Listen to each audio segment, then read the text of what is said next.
Hey, Club 602, new show. This is our college basketball show. We're going to call it Dead Ball Dancing for now. Little play on words. It sounds good. DBD sounds good in promo material. All right. Here with my buddy Justin. What's up, guys? Justin is going to be my basketball head. He's going to be the guy. I'm going to try to be. So, yeah, I'm going to try to be. Fantasy basketball isn't off to a good start. So, we'll hopefully turn that around here. So we're going to try to keep these quicker. If you're familiar with our long format NBA show from a couple of years ago, we're going to be just a little bit faster paced than that. That's kind of the concept anyway. We're going to try to keep them 15 to 20 minutes. If we need more time, we'll cut another episode. So as always, like, subscribe, give us those damn comments. We want to know what you think. We want to know what we can change and do differently. So this is going to be episode 0, just kind of for us getting in, because if you know 602, we don't rehearse or practice anything. Just jump right in. So we have some stuff we're going to hit today, but to start off, Justin, why don't you just kind of fill us in, kind of your biases, your basketball acumen, who you're a fan of, that kind of stuff. Yeah, absolutely. So big basketball guy. I grew up playing it for 24 years. Played Division II basketball at a school in California called Pacific University. Started a year, sat a year. Wasn't always the starter. So originally from Illinois, same as Rick. So a lot of my favorite schools herald from the Midwest, just because that's where my family and I grew up. I know Rick gets a laugh out of it, but bias-wise, definitely a Purdue guy. We'll get into that a little bit later. But other than that, I graduated from Texas A&M with my master's. So that's another one of the teams that, I pull for pretty consistently. And then in terms of on the other end, big not Calipari guy, like big not like anything Calipari. Let's go double fingers down for that. And then Gonzaga.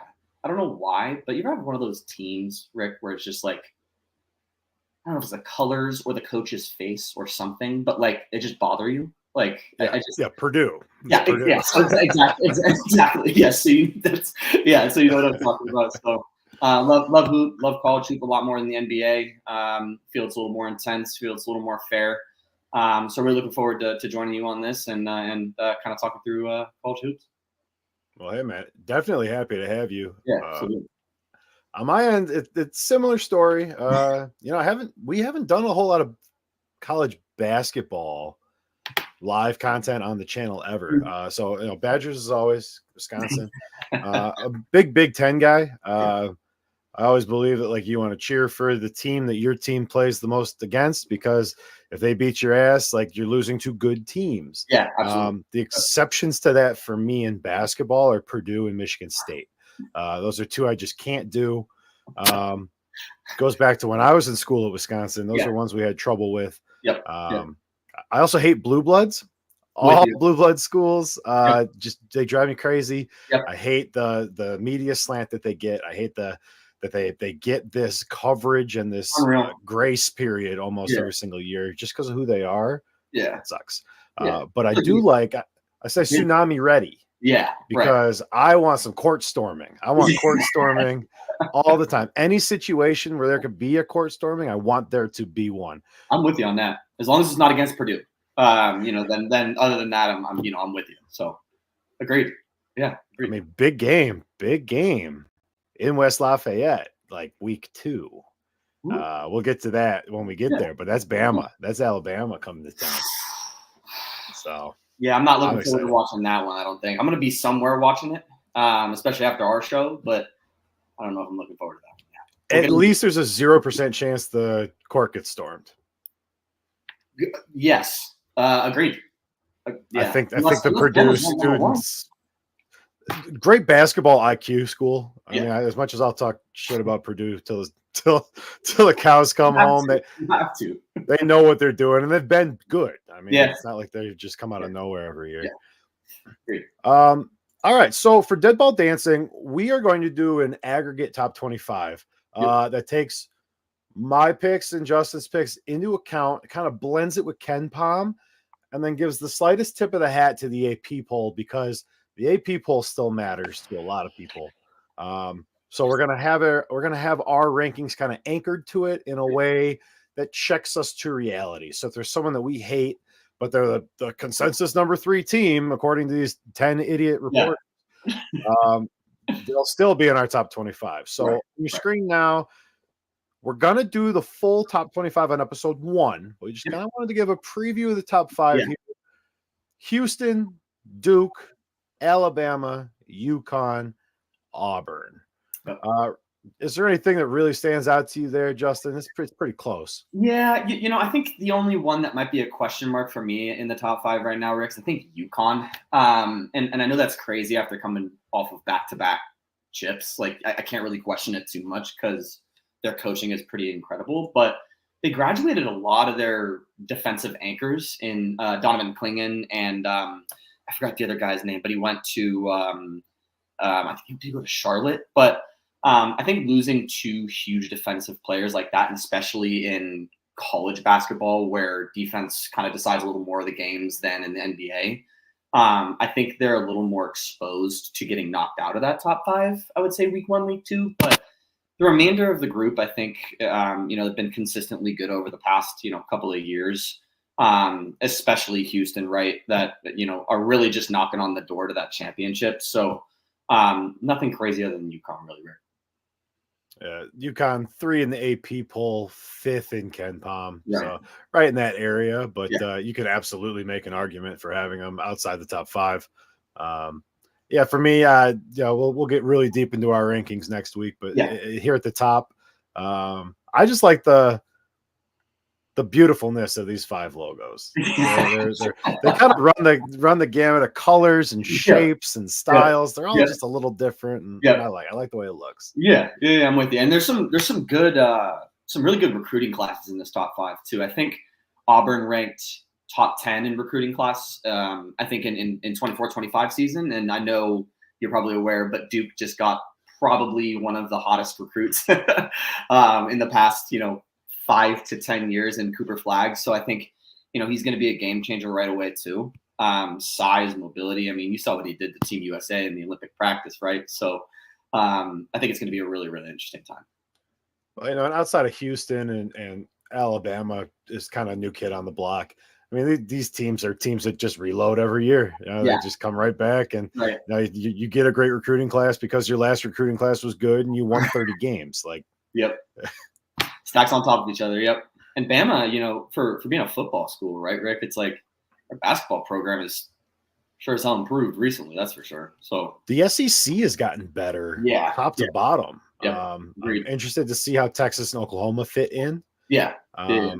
Texas has always kind of been around, but not a basketball school. No. So it'll be interesting. They keep getting ranked in like that. They always start the season. I feel like Texas always starts the season like that top 10 ranking, and then by week 4 they're like unranked. And I don't think going to the SEC, the reloaded SEC, is going to help them with that necessarily. But we'll see. The haves and have-nots. I mean, Alabama's always obviously up there. Auburn's up there. Yeah. Florida's always in the conversation. Arkansas is usually around. Yeah. So it's not the crappy Big 12. No. They're figuring it out in football, and they're going to figure it out in basketball real quick. Yeah, absolutely. Absolutely. I think one of the things that I found interesting about the top 5 too is I think in the AP, right? I think the AP has Kansas 1. And I don't think you and I we'll talk about it next week, of course, but I don't think you and I have Kansas in the top 5. I don't think Kansas is number 1. Yeah. And I have them at 6. You have them at 5. I do have them at 5. Ken Palm's at 6 as well. Yep. But that was what we're talking about with the Blue Bloods, right? I mean, it's Kansas. Right. They're number 1 until they lose. Yeah. Which could be quick. You never know. So. Well, and a little bit of foreshadowing. I'm actually going to talk about Kansas when we get into our superlatives here. Do it. But first, let's talk about something that doesn't get enough coverage. Let's talk about mid-majors that you want to see. Give me a mid-major who you think can really just kind of hit either above their weight class or sneak into the tournament. You get to decide what makes it a mid-major to watch. Yeah. So give me one school. Yeah, I got you. So I dug into this after I saw what the agenda was. McNeese State Cowboys. Just remember it. They're not in a perennial Big Five conference. I don't think. I think they're in like the Sun Belt or something like that. But 30-4 last year, 12 seed, almost knocked off Gonzaga in the tournament. They added 2 huge players from the ACC and the SEC. One of them being the guy that almost won the Sixth Man of the Year, came runner-up. Just coming over a couple of their rankings because I have some notes. Top 40 in points per game, 50% from the field goal, 15 assists per game. They're top 5 defensive team in all of D1, right? And they do single-digit turnovers a game. They're playing Bama. They're playing Mississippi State. So they have 2 opportunities right away for big wins against huge Power 5 schools. And I think just given the additions they've had over the offseason, I think they're gonna make some noise. I think that 12 seed is gonna be a 8 or a 7 this year, I think. Yeah, I love that pick. Yeah. Odds-on favorite to win the Southland. It's really Stephen F. Austin. And then it's like A&M Corpus Christi. Yeah. So like if you can win your games and cut your teeth against strong teams and then go into conference play and beat up on like I think Incarnate Word is in the South. I think you're right too. Yeah. So yeah, I love that pick. That's a great one. How about you? I went similar idea. I took VCU. A good pick, Virginia Commonwealth is a really interesting school in that kind of the same idea. The A10 is kind of weak, and VCU returns a ton of talent. Yeah. Front court is very thin, like front court, like you could probably play for. Thanks a lot. I'm 5'10", by the way. But if they don't get into foul trouble and they don't get bit by the injury bug, they don't have a front court problem.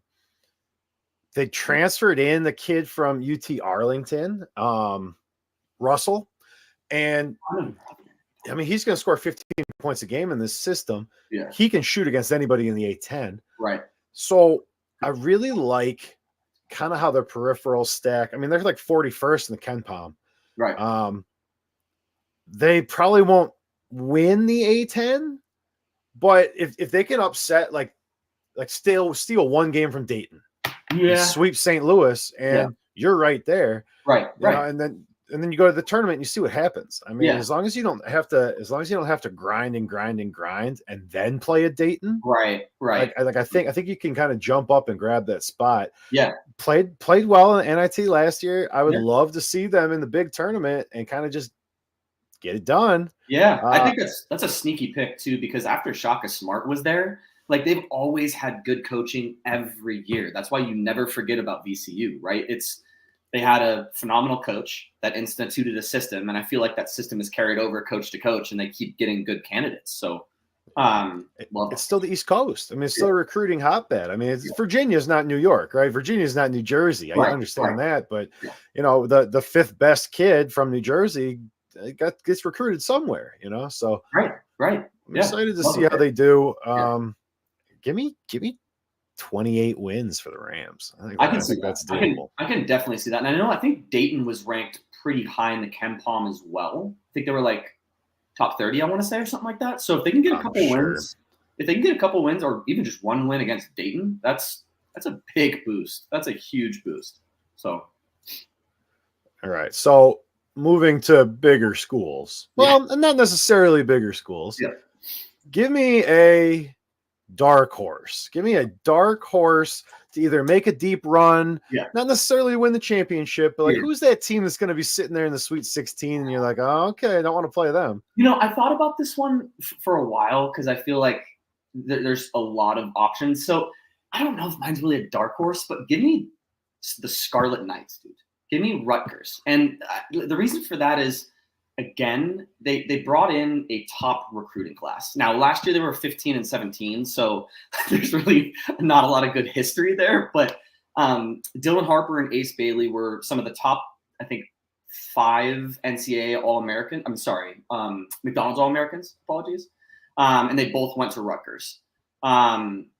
Now, the caveat is they're only going to be able to make this deep run as a dark horse if their efficiency improves. I mean, they shoot abysmally. I mean, I can go out there blindfolded with my left hand and probably shoot better than them, honestly. So I think that they have some new coaching. They have some good returners who were a little more consistent than some of their bench players.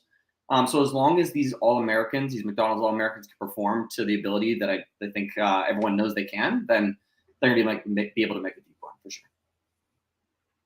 Well, I'm glad you went a little chalky because yeah, a little. I picked the team that was in the Sweet 16 last year. You did? That's yours? Yeah, I got Creighton. Yeah. I took Creighton, and if we're stretching the definition of dark horse, no one's picking Creighton to win championship. The NCAA championship. Yeah. Yeah. So for me, they are a team who could be there in the end, that can beat an Alabama, that can beat a Duke. Agreed. Is it the most likely outcome? No, but Creighton shoots really well. Creighton returns a lot of talent. Agreed. And they're going to be ready. Clayton's put the Big East schedule aside, which is just a grind of good teams. It is a grind. Nova and Marquette. But they're going to play Nebraska, San Diego State, Texas A&M, and Kansas. And they're going to get Kansas at home in the Big 12 Big East battle.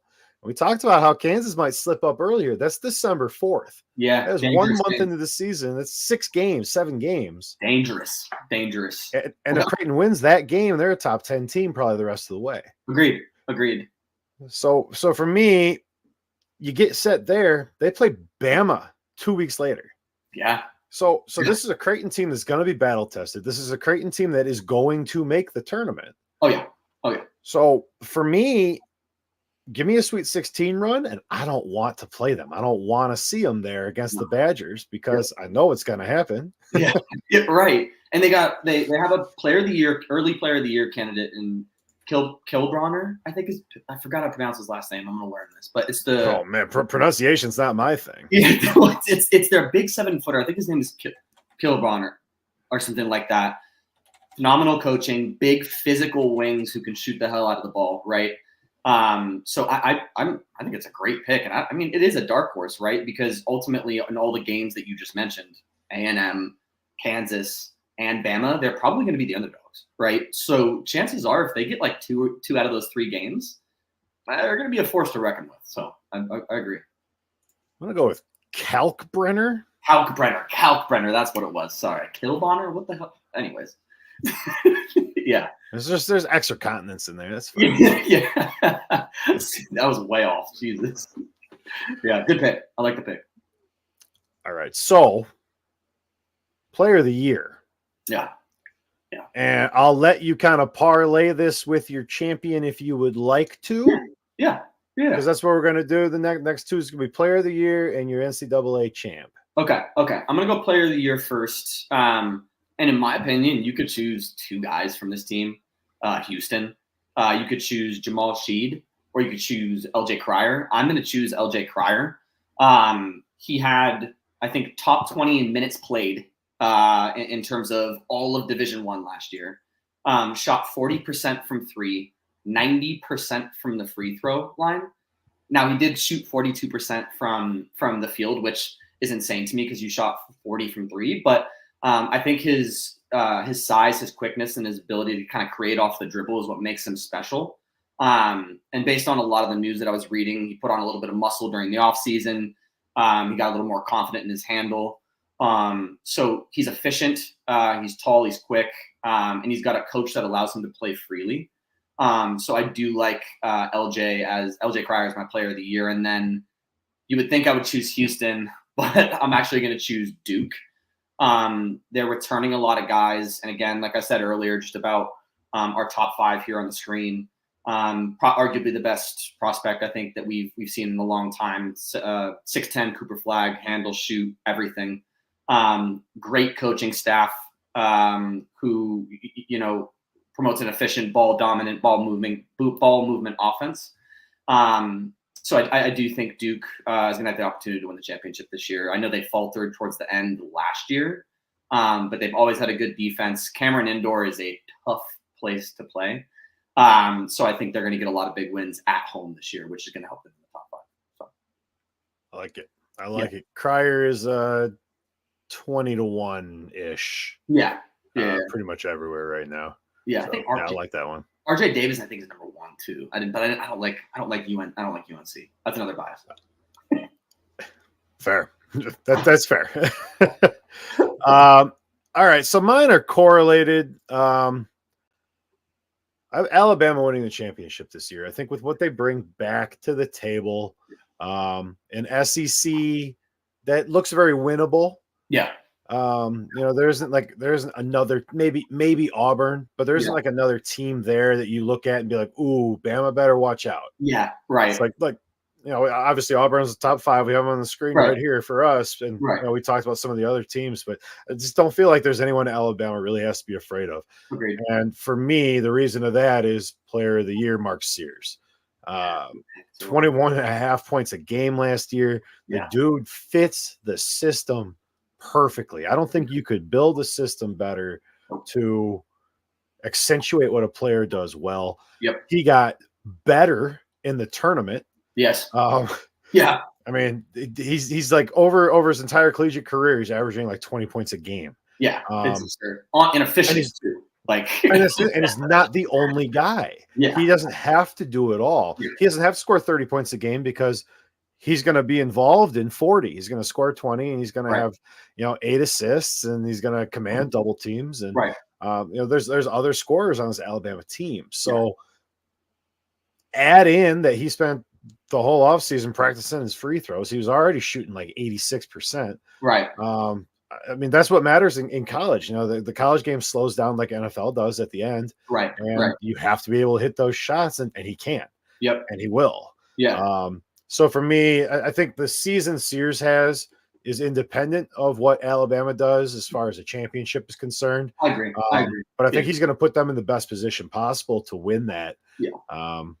It's a crapshoot every year. Something weird happens in the championship. Really the whole tournament. Right. Right. They're very complete too. Like you look at how they played last year, and even though they didn't, I think they performed a little bit over expectations, but I think they could have done a little better. Like they are complete. They defend at an incredibly high level, right? Offense, you got 4 guys who could put up 10, 15 plus a game, honestly, if they felt like it. So I think it's a really good pick. All right. Season kicks November 4th. Next Monday. That is a week from tomorrow. So I am super excited. Really high level for us. We're going to plan to film this every Tuesday. Yep. Ish. We'll go from there. Might move in or out a little bit. Yep. Format's going to be similar to this. We'll hit our top 25. We'll hit a game of the week. And then we'll have a different third segment every week, just kind of depending on what's going on. Yeah. The one for next week, this is called a promo in the biz. This is a off-season storyline. We're going to talk about our favorite off-season storylines.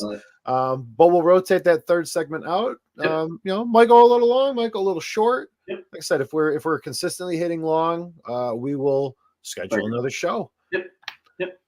So, absolutely. Anything else you wanted to throw to the people, Justin? No. I'm excited. I think, like I said, college basketball is a love, I think, for both of us, right? And nothing like it. Yeah, there's just nothing like it. And so, it's nice to offset a little bit of the softness of the NBA with a little more true basketball, like college basketball. So, just excited to meet every week, talk about it, and continue to compete between each other and who has the best top 25 and champion. So. All right. Well, like and subscribe, please, please, please. Comments also help as well. We'll be running this as a live format show almost exclusively, unless we figure out a different way that we want to do it. But really, it's about us having fun. It's about watching some ball. Yeah. We might go to some games. We might film live from the bathroom at GCU. You never know. It's a possibility. Speaking of GCU, next week, right? You never know. I think they got a big one next week, so we'll see. Wait, this is Dead Ball Dancing. My name is Rick, King of Lakemore everywhere. Justin Abraham. Look forward to see you guys next week. Thanks for joining us, and happy hunting. Get those bets in, guys. We'll see you next time. See you next time.